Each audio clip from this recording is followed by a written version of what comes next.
Welcome to the Deep Dive. Today, our mission is really to take these compelling sources we've gathered and try to nail down an answer to, well, a pretty fundamental question. Who are you really working for? I mean, is it the crowd, their Yeah. expectations? Or is it something, more internal, an authentic standard? And the sources we have, they frame this search really beautifully. There's this idea from Felix Adler distinguishing between the hero and the saint. The hero kindles this great light, right? Sets up these big visible torches everyone sees. Very public, very external. But the saint, that's something different, quieter, harder maybe. The saint walks through the dark paths and is himself the light. Exactly. That difference, creating the external light versus being the internal light, that's really the core tension we're exploring today. And our sources, they get right to the heart of it. How do we actually establish that internal light? We've got insights from Coach Tony Dungy, some really sharp analysis from Robert Greene on human nature, and then various maxims, proverbs, all sort of pointing towards authenticity, accountability, cutting through the noise. Okay, let's unpack this then. Let's maybe start with this provocative idea about ultimate accountability, the liberation of a higher standard. Tony Dungy hits you with this thought experiment right away, and it's genuinely, well, it can be jarring. He asks, point blank, how would your job change if the Lord was your immediate supervisor? It sounds simple, maybe even like a platitude at first glance. Right. But if you really sit with it day to day, wow, it's overwhelming, maybe even a bit disconcerting. It absolutely should be. Yeah. Because it completely shifts the goalposts, doesn't it? Yeah. Most of us were working for, short-term stuff. Quarterly reviews, bonuses. Exactly. Impressing the boss, who might just be having a bad day. But this idea, working for the ultimate boss, it means your duty shifts. Yeah. It's about doing the job well, with excellence. Yeah. Not just for the raise, but to honor that higher connection. And this connects directly to that passage from Colossians you mentioned. Yeah. Precisely. It's not just some old text. It's a living principle. The source says you should work willingly, like you're working for the Lord himself, not just for people. Because the real reward, the lasting one, isn't the paycheck. It's described as an inheritance. That comes from that highest level of accountability. It reframes everything. That reframing is so key. Dungy shares this fantastic real-world example from his time coaching the Steelers. He noticed this group of players, really strong faith. They respected Coach Noll, absolutely. Sure. But you could tell they were answering to someone higher than Noll. So later, when Dungy gets promoted, becomes their position coach, and he was younger than them, they didn't slack off. They didn't take advantage. Interesting. They worked harder than ever because it wasn't about pleasing Dungy. It was about answering to their ultimate coach. And that standard, that's what unlocks everything else.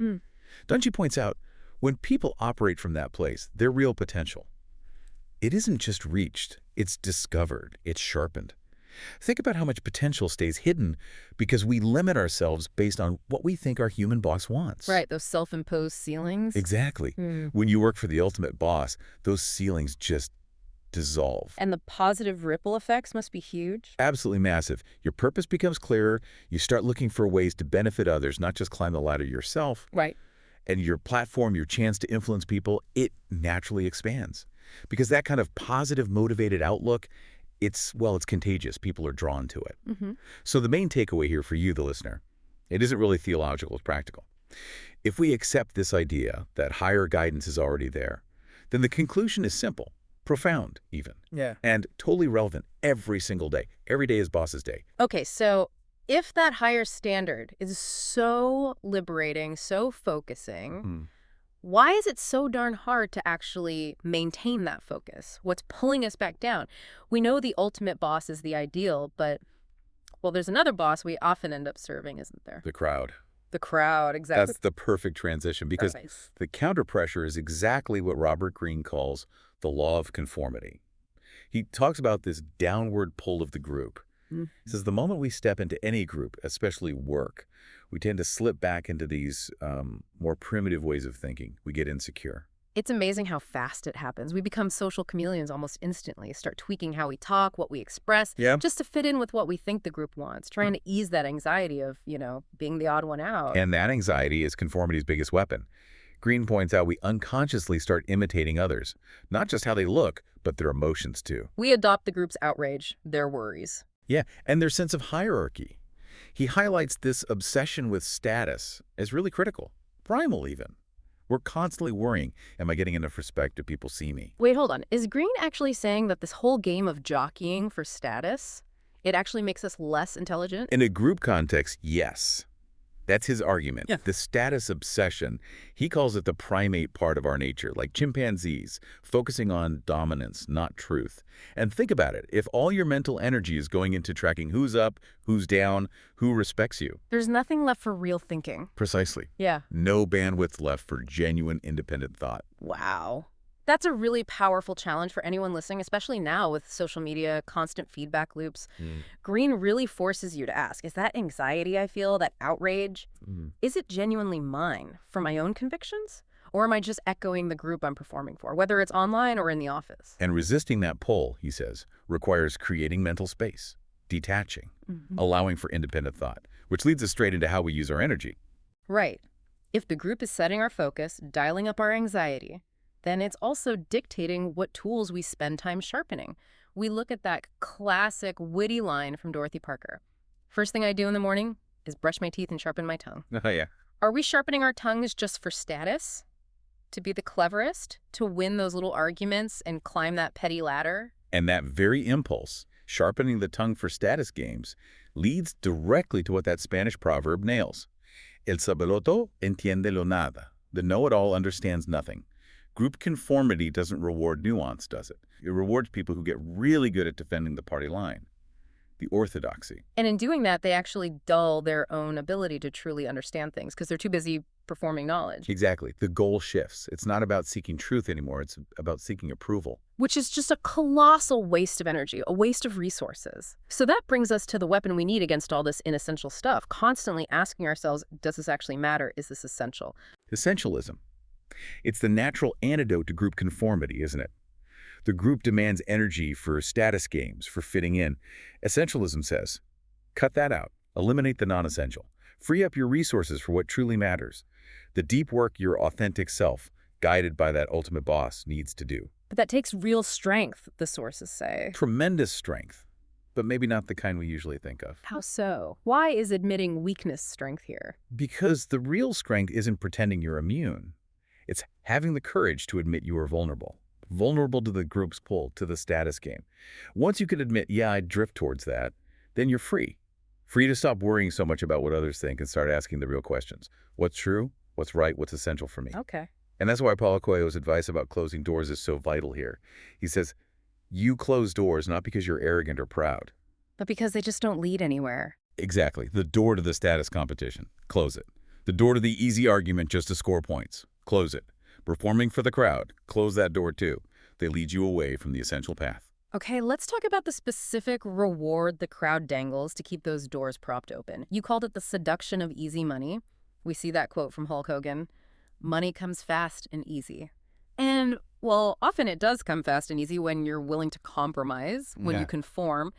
Tell people what they want to hear. The system often rewards that kind of performance very, very well, financially. It's a huge temptation, no doubt. But the sources offer this crucial counterpoint, both spiritual and practical. Without gratitude, there is no prosperity. You can definitely pile up wealth through compromise through that fast and easy route, but that pile of money will never feel like true prosperity. Ah, interesting distinction. True prosperity, the sources suggest, comes from finding and using the unique gifts you have, even if that path is harder, slower, less obviously lucrative right now. So, transient wealth versus enduring prosperity. One needs conformity, the other needs authenticity. And to stay on that authentic path, you can't just dip in and out when you feel like it. It has to be part of your daily fabric. That's exactly why Coach Dan John's principle resonates so strongly here. Make training seamless with your lifestyle. Your authenticity, your accountability to that higher standard. It can't be just a Sunday thing or a 10-minute meditation. It has to be woven into how you live, how you interact constantly. Seamless, not compartmentalized. Right. Your practice has to be who you are. And the metaphor the sources use for this kind of seamless essential practice is perfect. The knitting drills. Exactly. These basic foundational holds like the rack hold, dead hang, hollow hold, facing the wall for a handstand. Just 60-second hold. Nothing flashy. Not at all. You're not impressing anyone on Instagram with these. They're hard. They can be boring. But they build the absolute core foundation, the structural integrity. They represent that consistent, fundamental practice you do in the quiet moments. No external validation needed. It's accountability only to yourself. And by extension, to that highest standard. So pulling this all together, what does it really mean for us? We started with that Adler idea, the hero's external light versus the saint's internal light. And it seems like we've come full circle. If you truly commit to working for that ultimate boss, that highest standard, it actually frees you. Yeah, it liberates you. From that constant draining anxiety about pleasing the crowd. And that freedom, that liberation, well, it frees up all your energy, all your resources to actually develop and use your unique, authentic gifts. And that liberation completely changes how you measure success, doesn't it? You're not chasing status anymore or just accumulation. Instead, you're free to focus completely on how you can benefit others. Like Dennis Waitley said, the greatest achievements are those that benefit others. That becomes the real metric. That's the ultimate metric for someone who isn't just trying to build a bigger torch, but is actually being the light. And because we're human, we know we'll drift. We'll get sucked back into worrying about status. We'll catch ourselves perform. Oh, absolutely. It's inevitable. So the sources give us this incredibly simple but powerful instruction. Begin again. Just begin again. This work, this practice, it's never done. You have to acknowledge the drift, like you said, close those doors that lead nowhere, and just get back to the basics, back to the fundamental knitting drill style practice, consistently. And maybe we can leave you, the listener, with this final thought to chew on. It builds on something Les Brown said. He said, all you can do is all you can do, but all you can do is enough. Just make sure it's all you can do. Now really challenge yourself. What does your all truly look like when it's based on those tough internal standards? When it's accountable only to that highest ideal? Not what the group demands right now for quick, easy approval. What does all you can do look like when you stop performing for status and start working truly for the ultimate boss? That feels like the question really worth pursuing.